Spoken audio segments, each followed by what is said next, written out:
Okay, so today we'll be talking about the magnetic fields due to a straight current carrying wire, a circular loop, solenoids, and also the earth. First of all, this is your overview. Okay, you will learn how to derive the magnetic field due to a straight current carrying wire, and then you will also learn how to get the formula for the magnetic flux density at the center of N loops. And then you will also get the formula for the magnetic flux density inside a solenoid. Okay, so let's start now. So first of all, in order to derive the magnetic field, the magnetic flux density due to a straight current carrying conductor, you have to know what is Ampere's law. Okay, Ampere's law states that in a closed loop, the sum of the length elements times the magnetic field in the direction of the length element is equal to the permeability times the electric current enclosed in the loop. Okay, so this is a loop. Actually, we call this Amperian loop. Okay, and then this is an enclosed loop. This is the cross-sectional of the wire, and then the wire carries a current, and then the direction of the current is out of the page. Okay, and then this is exactly Ampere's law. Actually, I prefer to use the closed loop integration. Okay, and then you realize that B must be in the same direction as DL. Okay, that means that you know that from the right hand grip rule, your thumb is pointing to the direction of the current, and then your fingers will curl in the direction of the magnetic field. And then the magnetic field is actually tangential to the enclosed loop at every point on the loop. That means that the B is here, and then the DL, the length element, is also here. So you know that they are parallel to each other. So since B and DL is parallel on every point on the Amperian loop, then you can get rid of the dot product. Okay, and then the magnitude of B is constant on every point on the Amperian loop. That means that the magnitude of B here is same as the magnitude of B here, which is same as the magnitude of B here, here, here, here, here. Okay, so B is a constant, then you can get the constant out of the integration. May I know what is the closed integral of the length element? That means that what is the total length of the Amperian loop? The total length is 2 pi r, where the distance from here to here is r. Okay, this is a circle. Okay, so the circumference of this loop is 2 pi r. So you know that B equal to mu naught I over 2 pi r. Okay, so in vacuum you use mu naught. In any medium you will use mu. I will introduce you to mu and mu naught and mu r later. Okay, remember this is the only derivation that you have to remember in your syllabus. Okay, so now you have already learned how to get the magnetic flux density due to a straight current carrying conductor. Let's move on to this.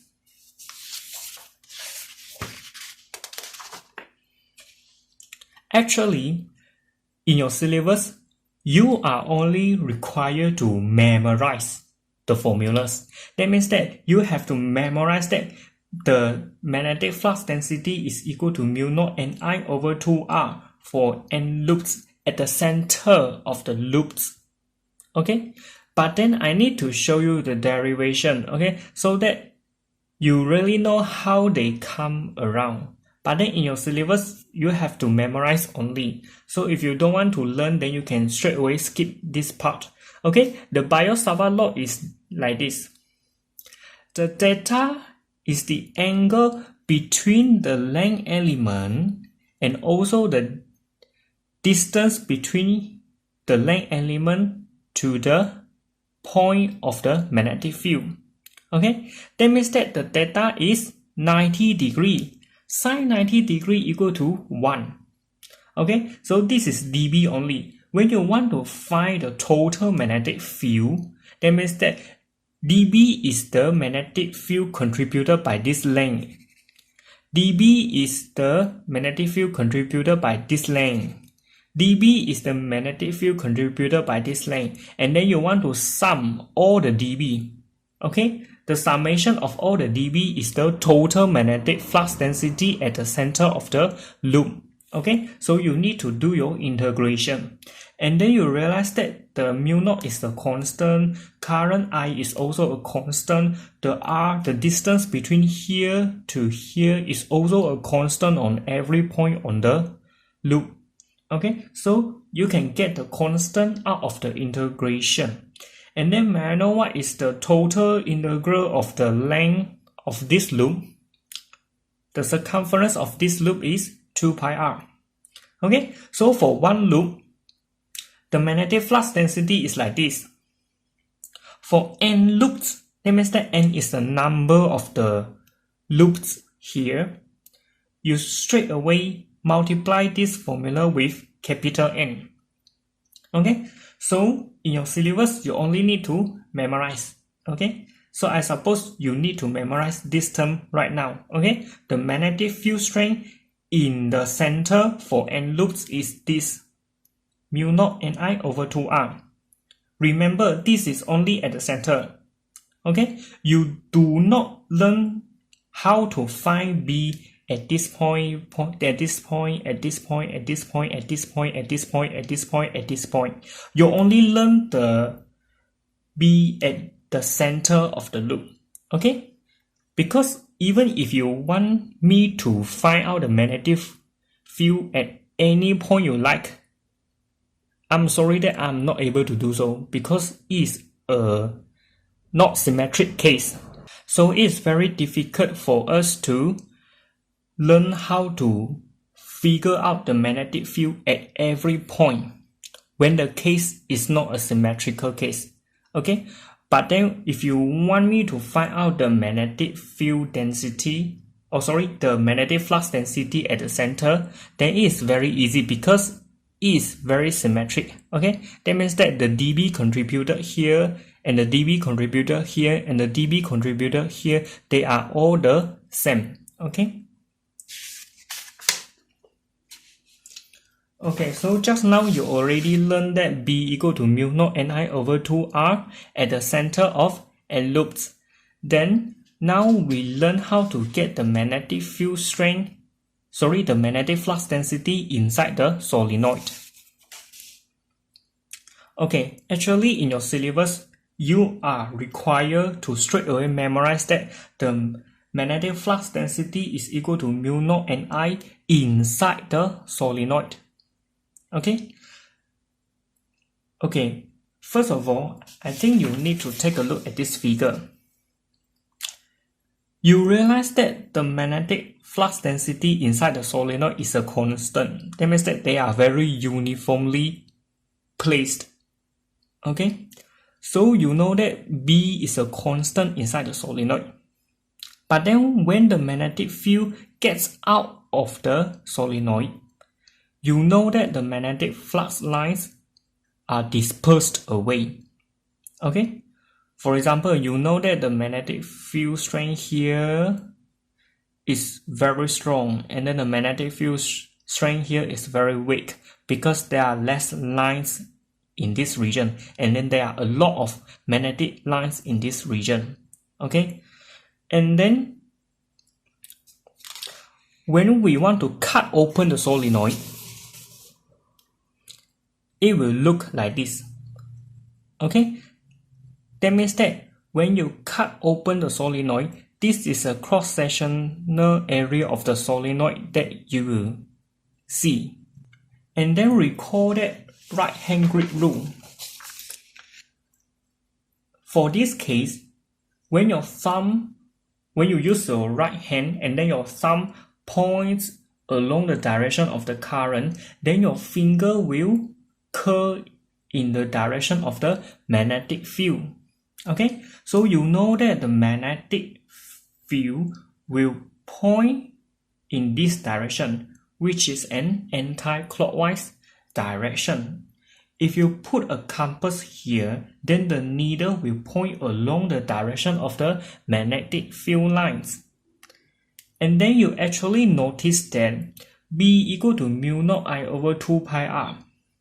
So you know that, let's say you want to choose this region, you know that in this region there are a lot of magnetic field lines. And then for example, if you want to choose this region, in this region there's only one magnetic field line. So you know that the magnetic flux density will decrease when R increases.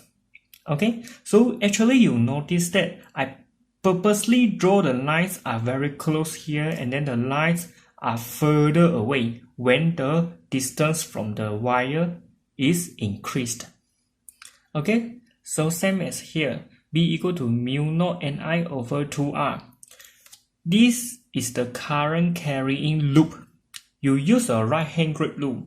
Okay, your thumb will point in the direction of the current, and then you curl your fingers. Okay, and then you know that the magnetic field is into the page. And then now,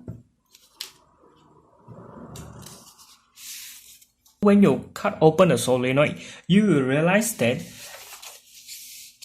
the loop is already cut open, and then you can see the current going into the page, current come out of the page, current go into the page, current come out of the page. Okay, that means that it's like this.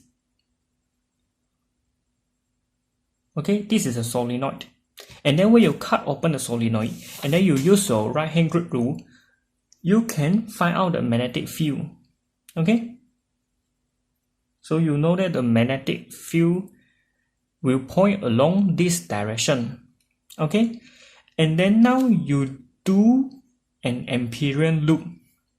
Okay, then you use Ampere's law. Mu naught times the current enclosed by the Amperian loop, okay, is equal to the closed integration of B dot dl. And then En means enclosed. Okay, that means that the current is enclosed by the Amperian loop.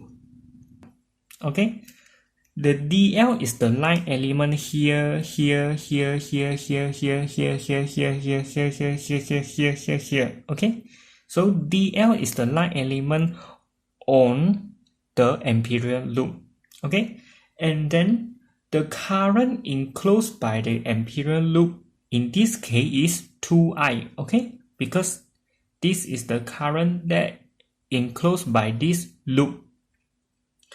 So you know that the closed integral means that the loop must be enclosed. So you integrate it from A to B, from B to C, from C to D, and then from D back to A. Okay, from A to B, from B to C, from C to D, from D back to A. Okay, and then you know that the magnetic field here is perpendicular to the line element. Okay, the line element is here. The line element is here. For the part B to C and also the part D to A. Okay, so when B is perpendicular to DL, and then when you want to use the dot product, you realize that E is equal to 0. And then you realize that I draw the symbol here, which means that the Amperian loop is so far away. Okay, and then the CD is maybe at the edge of the universe already. Okay, so you know that the magnetic field due to the solenoid is 0 here. Okay, because it is so far away from the solenoid. Okay, so B is 0 for the part C to D. Okay, so you realize that in these 4 terms, only one term has a non-zero value, which is here from A to B. The length from A to B is H. The length of the total solenoid is L. Okay, you know that the magnetic field, the magnetic flux density is a constant inside the solenoid, and then the magnetic flux density is going this way. That means that it is parallel to the line element on the part AB. Okay, this is the line element on part AB. Okay. Okay, So when you know that the magnetic field is parallel to the line element on the part AB, then you can get rid of the dot product. And then you know that B is just a constant inside the solenoid. That means that the B at here is a constant. Then you can get the constant out of the integration. Okay. Then the integral from point A to B is the length of this part, which is h. And then you realize that or not, this is just for the very small Amperian loop. If you want to do a very huge Amperian loop, that means that the loop is from here to here. Okay? Then you will realize that 2i becomes ni. That means that n is the number of turns in the solenoid. Okay? That means that n in this case is 1, 2, 3, 4, 5, 6. Okay? And in this case is 6 because you have 6 loops all together. Okay? And then the h will become L, which is the total length of the solenoid. So by using this, you know that the magnetic flux density equal to mu naught Ni over L. N is the total number of turns in the solenoid, and then L is the total length of the solenoid. N divided by L is the small n. The small n is the turn density. And then the turn density means how many number of turns per unit length. Okay? And then in your syllabus, you are only required to straight away memorize B equal to mu naught Ni inside the solenoid. You don't even have to care about the derivation, but I think I need to show you so that you can appreciate how we get this. Okay? So now, you have already learned the magnetic flux density for 3 different cases. Just now, you already managed to use a right-hand grid rule to find the direction of B, okay? And then now, for the solenoid, just now when you cut open the solenoid, of course you can use a right-hand grid rule to find the direction of B. But then when you look at the solenoid as a whole, how do you think that the magnetic field lines will point to? That means that, may I know which is the north pole, which is the south pole of the solenoid? Okay? Because you know that this looks very much alike like the bar magnet. You know that the magnetic field lines will point out from the north pole and then they will point to south pole. So in this case, how do you know that the magnetic field lines will point out from here and then enter here? Okay, you look at the current. The current flows like this. So when you look from this side, that means that when your eyes is here and then you are looking into the solenoid, you are looking the current like this.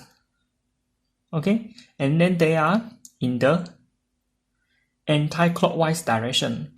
Okay, so you know that this is a north pole. And then when you put your eyes here, that means that when you are looking at the solenoid from here, you are looking at the current like this. Okay, that means that the current is moving in a clockwise direction. So you know that this is a south pole. Okay, this is a clockwise direction, S, south pole. This is an anti-clockwise direction, N, which is north pole. And then for some Chinese students, because this is N, and then N means逆时钟. So when you are looking the current going in the anti-clockwise direction is 逆时钟 and 逆. Okay, so you know that this is north pole. And then when you are looking here, you know that it is in the clockwise direction. Clockwise direction is 顺时钟. Okay, so you know that S 顺, S means 顺. Okay, 顺时钟. So when you look at the current is in the clockwise direction, you know that this is the south pole. Okay, S, south pole. Okay, so you know that different people from different cultures can have different methods of memorizing. okay, which is a very good thing as long as you are able to memorize how the magnetic field will point, okay? And then you remember that we only learn magnetic flux density inside the solenoid because it is a constant inside the solenoid. When it gets out of the solenoid, you know that the B is now no longer a constant, okay? And then we don't learn about it. Okay, in the chapter electrostatic, you learn that the relative permittivity epsilon r is the ratio between the permittivity of medium and permittivity of free space. Okay, that means that epsilon r equal to epsilon divided by epsilon naught, and then the epsilon naught has a value of 8.85 times 10 power negative 12. Okay, and then the epsilon r is just a ratio because the units cancel out already. Okay. And then in the vacuum, you know that the value of epsilon r is equal to 1. So that epsilon equal to epsilon naught inside the vacuum or the free space. And then in this chapter, the same thing happens. Okay, the relative permeability mu r is the ratio between the permeability of medium and permeability of the vacuum. Okay, mu r equal to mu divided by mu naught, where the mu naught has a value of 4 pi times 10 power negative 7. Okay, the unit is N per ampere square. Actually, you will learn about this unit in the next video. Okay, because we know that from this equation, the unit for mu is Newton per ampere square. Okay, Newton per ampere square. But then, I think you can get the unit whenever you use any equation regarding the mu.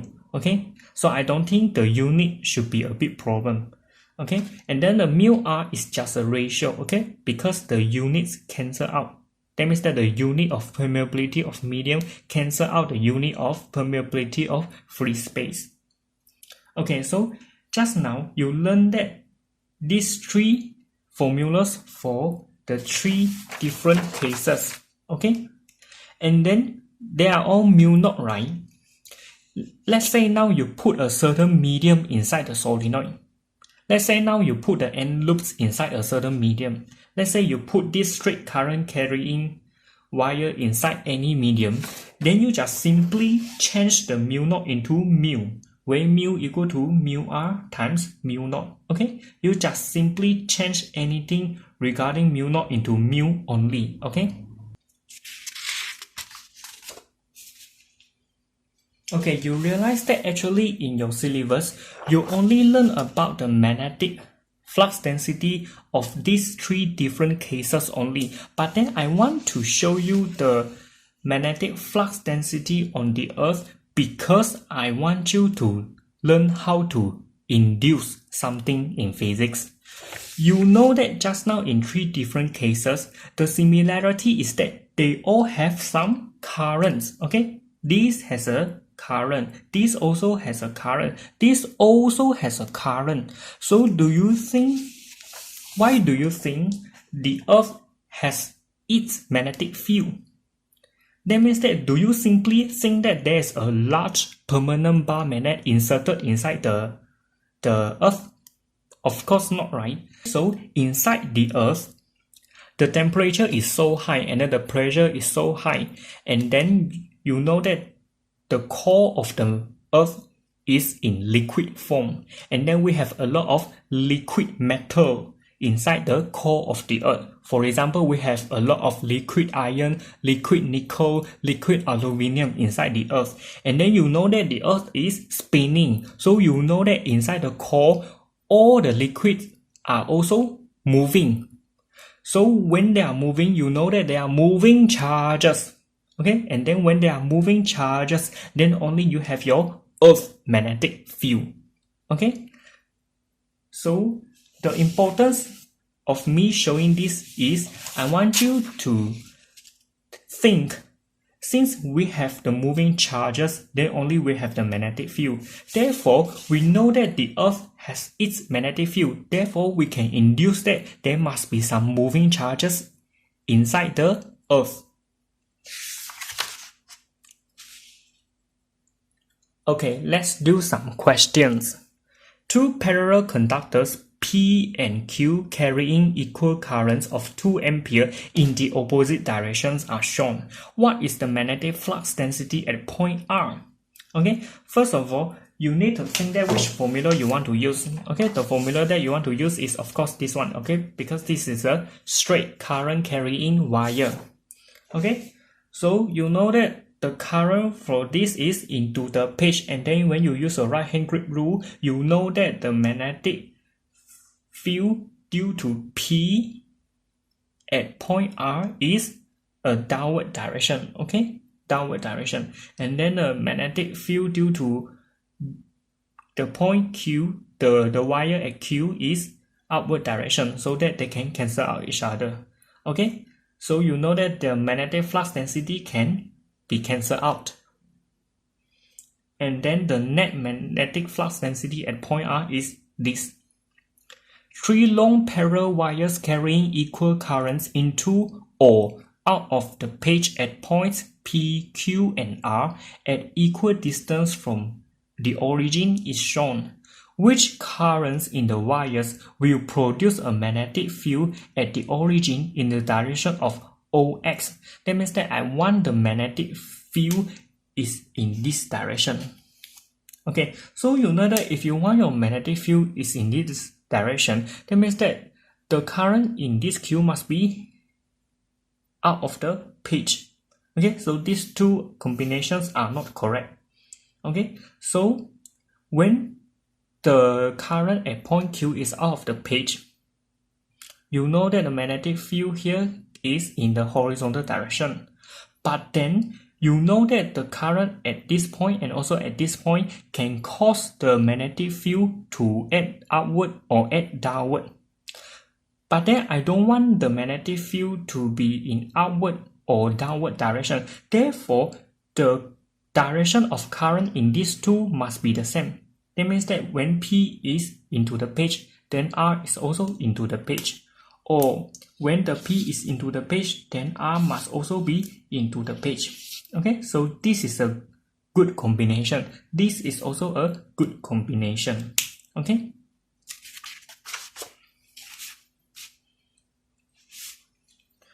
Two thin current carrying conductors of infinite length are fixed perpendicularly to each other.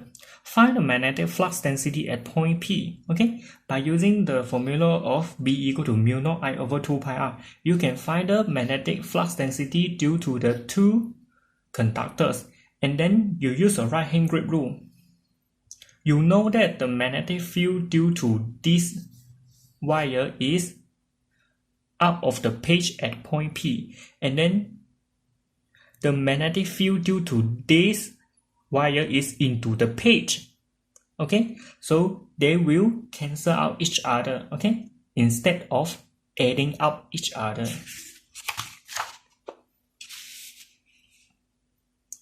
A cross-sectional view of four cables which carries current is shown. The currents I1, I2, I3, and I4 are 16 ampere, 25 ampere, 32 ampere, and 44 ampere respectively, and then they form a square. And then point C is at the center of the square. Please find the magnitude and direction of the resultant magnetic field at the point C. Okay, first of all, when you use B equal to mu naught I over 2 pi r, the r is the distance between the wire to the point. Okay, that means that you have to find this distance. Okay, then you use a powerful geometric solution, r squared equal to 5 cm squared plus 5 cm squared. Then you can find the value for r. Okay, then only you use these four formulas to find the magnetic flux density due to each cable respectively.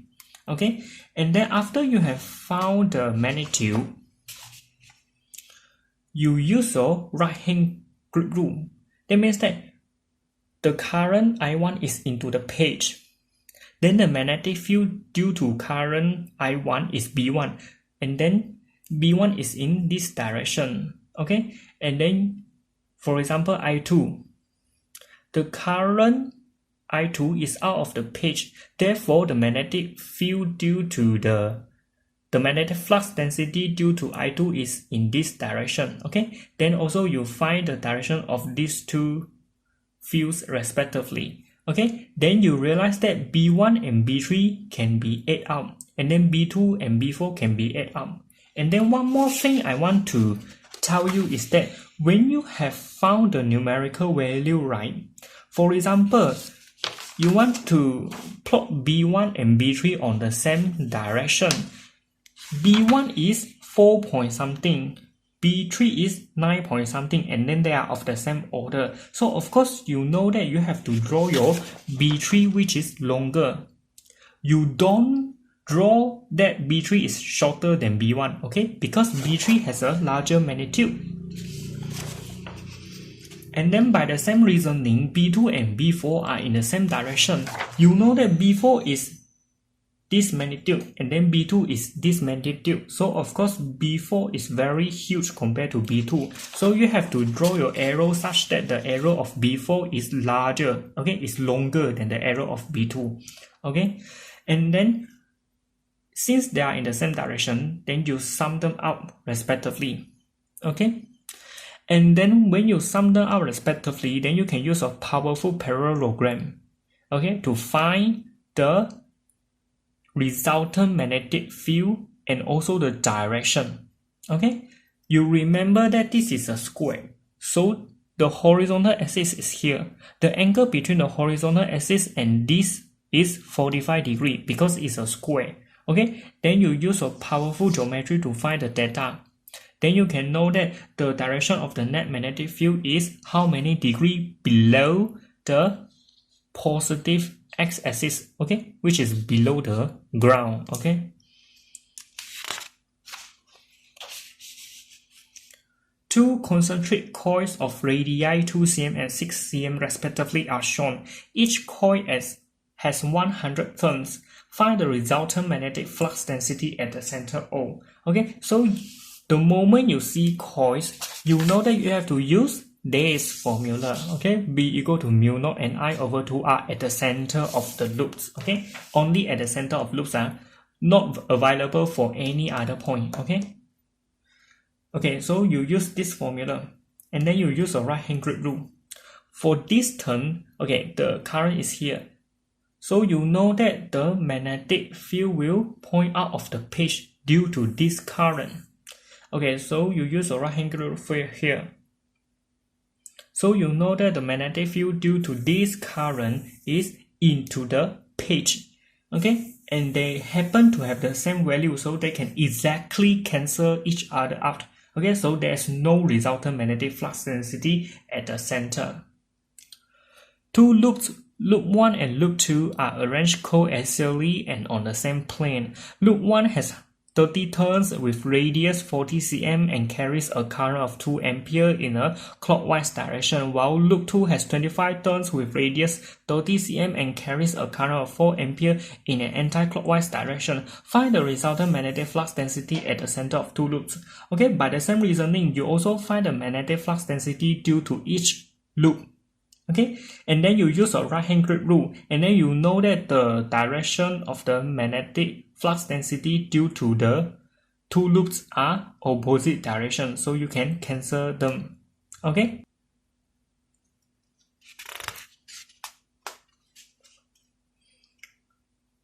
A straight wire of length 2.75 meter carries a current of 5 ampere. Please determine the magnitude of the magnetic flux density at a distance 10 cm perpendicular to the wire. Okay, you know that this is a straight wire, so which formula do you have to use? You have to use this formula, okay, because this is a straight wire, okay? So you use this formula and then you can get the answer. If the wire is looped to form a 3-turn circular coil, calculate the magnetic flux density at the center of coil. Okay, so when you see the word coil, you know that you have to use the formula of this one.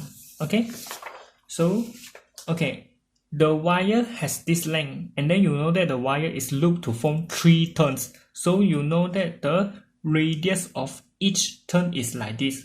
Okay, then you use the formula of B equal to mu naught Ni over 2R to find the magnetic flux density at the center of the coil.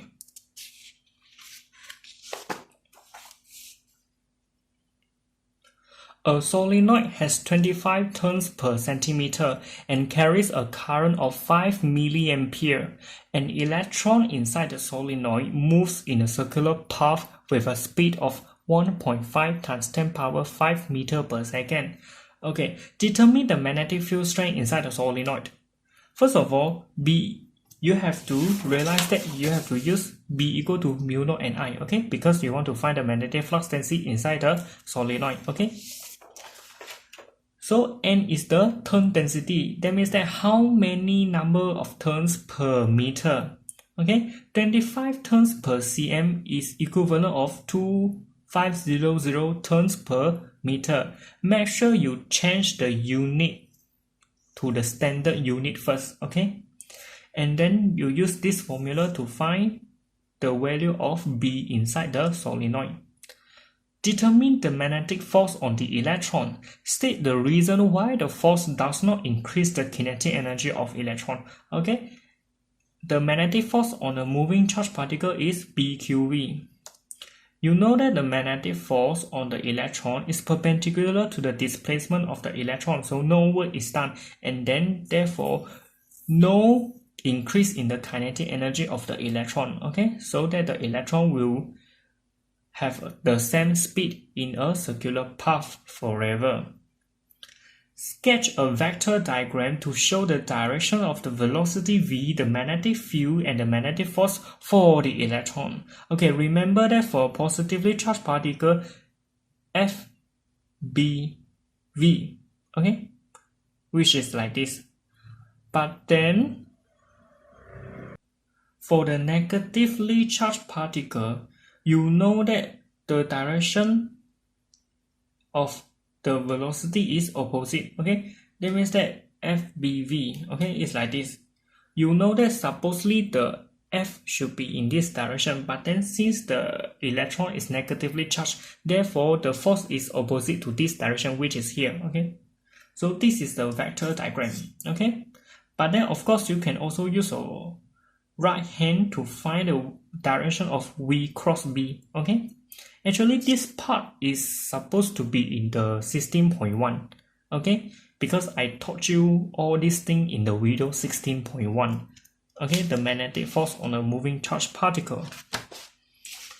So, which source cannot produce a magnetic field? Just now you learned that for the straight wire, and then for end loops, and then for the solenoids, they all can help you to generate the magnetic flux density when there's current, okay? But if the current is zero, that means that the magnetic flux density is also zero.